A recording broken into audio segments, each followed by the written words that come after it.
Assalamualaikum warahmatullahi wabarakatuh. Perkenalkan, nama saya Miftah Hanimatus dari kelas PGMID dengan NIM 20321111127. Di sini saya akan menjelaskan hadis dari segi kualitasnya.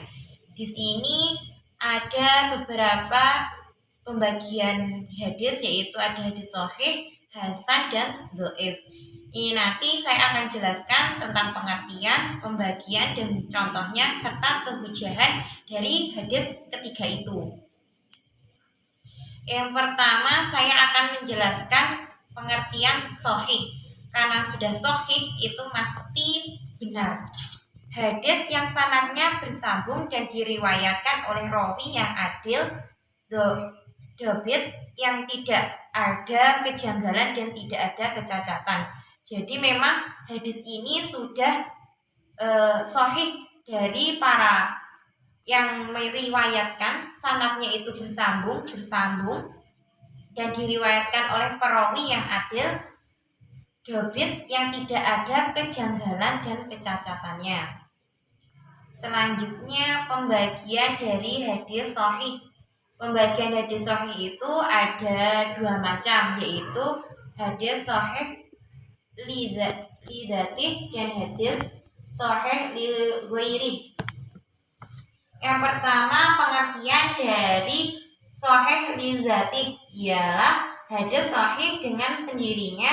Artinya hadis sahih yang memiliki 5 syarat atau kriteria sebagaimana disebutkan pada persyaratan.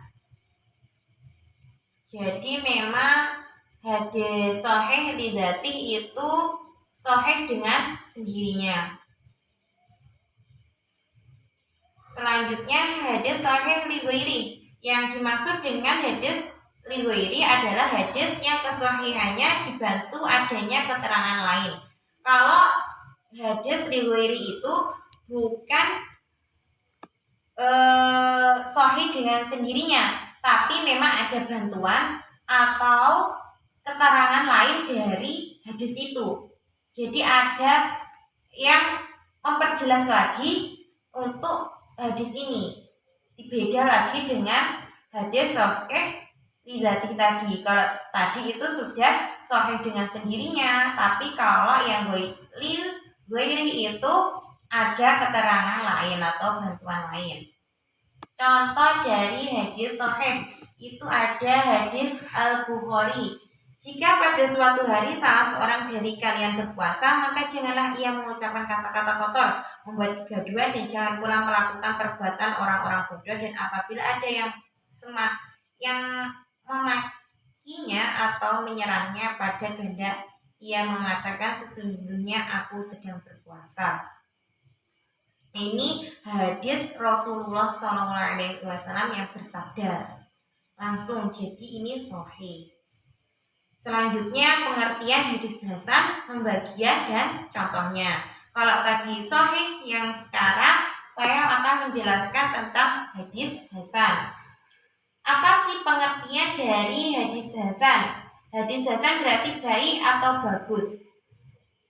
Untuk hadis sahih, hadis yang diriwayatkan oleh perawi adil, kurang sempurna hafalannya, bersambung sanadnya, tidak mengandung ilat dan tidak syadz.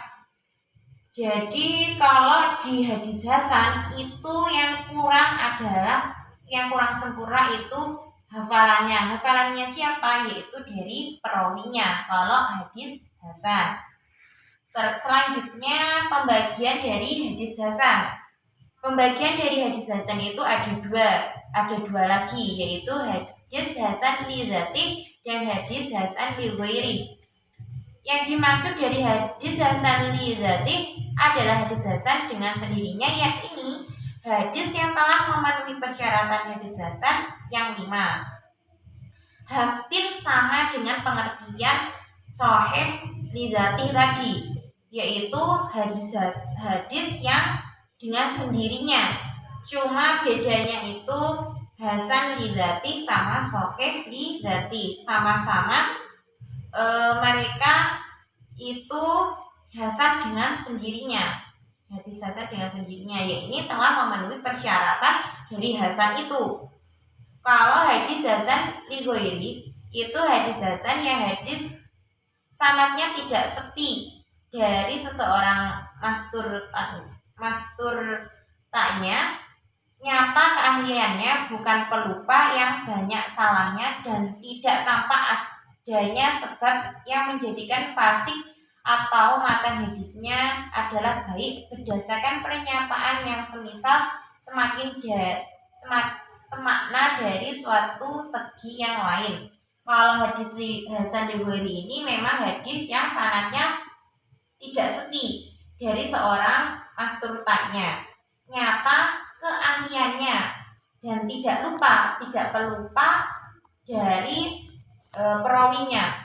Banyak yang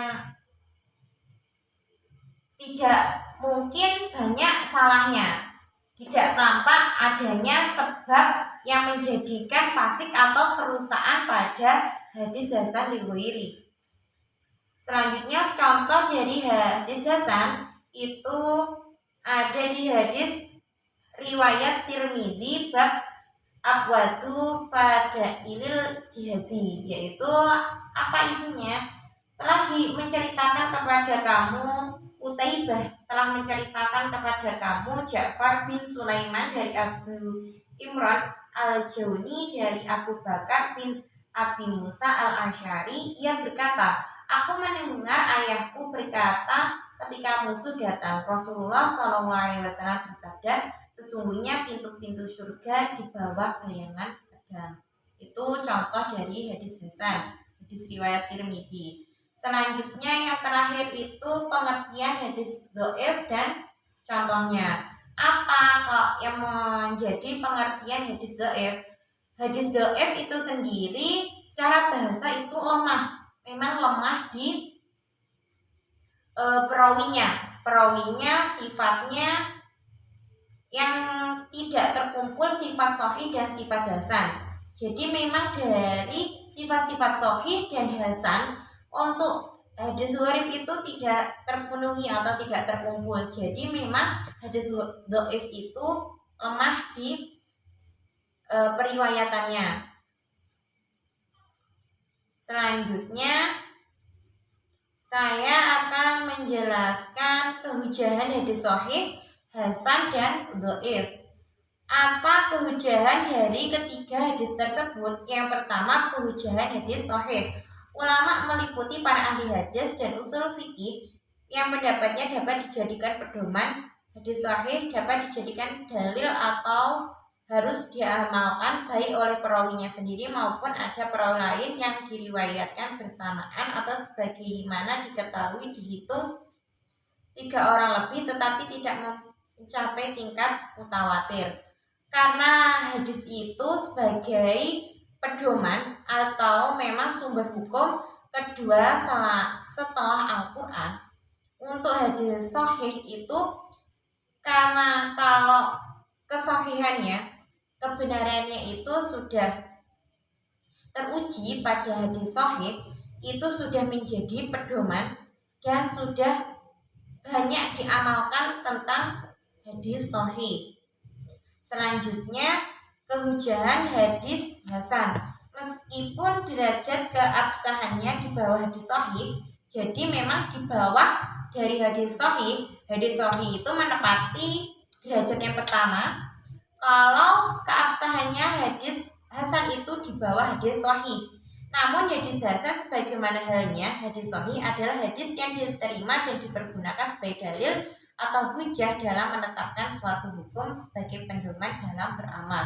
Bukan berarti hadis hasan itu tidak digunakan dan tidak diterima dari hadis itu, tapi memang untuk yang pertama itu hadis sahih, tapi untuk hadis hasan itu juga bisa diamalkan dan bisa diterima.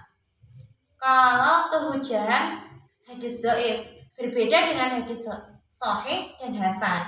Hadis dhaif ini yang diragukan keabsahannya maupun derajat keotentikannya atau sebagai dalil hukum.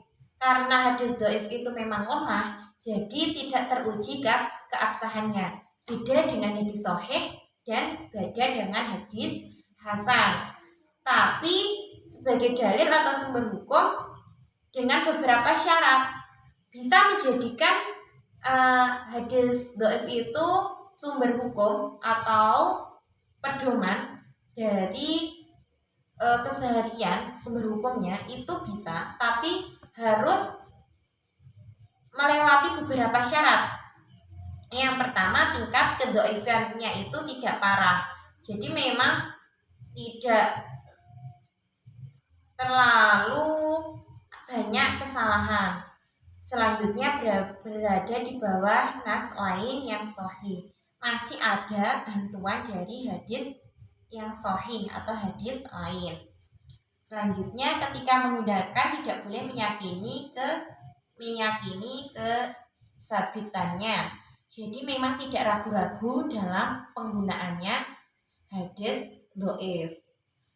Mungkin dari pemaparan hadis secara atau dari segi kualitasnya, dari hadis sahih, hasan, dan dhaif, pembagiannya dan contoh-contohnya serta kehujahan dari hadis ketiga itu yang bisa saya sampaikan mungkin itu saja. Ada kurang lebihnya saya mohon maaf. Sekian dari saya. Wallahu muwaffiq ila aqwamit thoriq. Wassalamualaikum warahmatullahi wabarakatuh.